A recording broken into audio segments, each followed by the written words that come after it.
আসসালামু আলাইকুম রহমতুল্লাহ। আপনাদের ঘরে যাদের এই যে চার্জারের পেন আছে আর বাদ হবে না, ফেলে দিতে হবে না, ফেরিয়ারওয়ালাকে দিতে হবে না।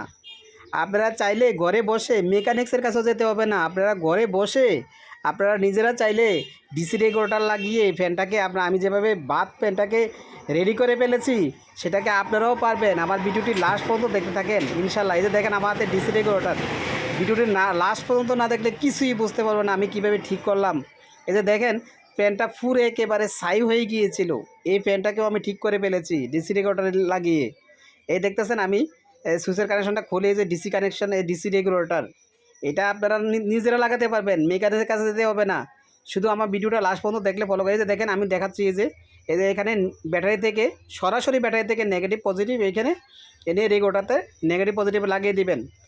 আর এই যে মোটর দেখতেছেন, এই যে মোটর লেখা আছে, motor M plus M minus, মানে সরাসরি যে আপনার পাঙ্কার যে মোটর আছে ওই মোটরের মধ্যে দুইটা তার থাকে না, একটা লাল একটা কালো, নেগেটিভ পজিটিভ। এই মোটরের নেগেটিভ পজিটিভ লেখাই দিবেন, শুধু মোটর লেখা এম লেখা যেটা এটার মধ্যে, আর কিচ্ছু না ভাই। এটা আপনারা পারবেন, এটা একদম সহজ লাগানো। আপনারা ঘরে বসে কিভাবে লাগাবেন ভিডিওটি একটু লাস্ট পর্যন্ত দেখবেন। তবে ভাই আপনার কাছে একটা ছোট রিকোয়েস্ট, আমি আপনাদের জন্য অনেক কষ্ট করে ভিডিও বানাই, ইনশাল্লাহ আরও বানাবো আপনাদের যেন উপকারে আসে। যদি আপনাদের এই ভিডিওটা আপনাদের কোনো উপকারে আসে তাহলে অবশ্যই আমার চ্যানেলটাকে সাবস্ক্রাইব করে দেবেন এই ধরনের ভিডিও পেতে।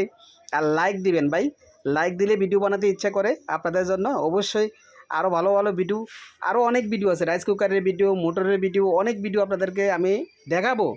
তো সেজন্য শেষ পর্যন্ত ভালো থাকেন আর আমার চ্যানেলটাকে সাবস্ক্রাইব করবেন আর লাইক দিবেন, আপনাদের কাছে অনুরোধ। আর শেয়ার দিয়ে আপনাদের টাইমলাইনে রেখে দিতে পারেন।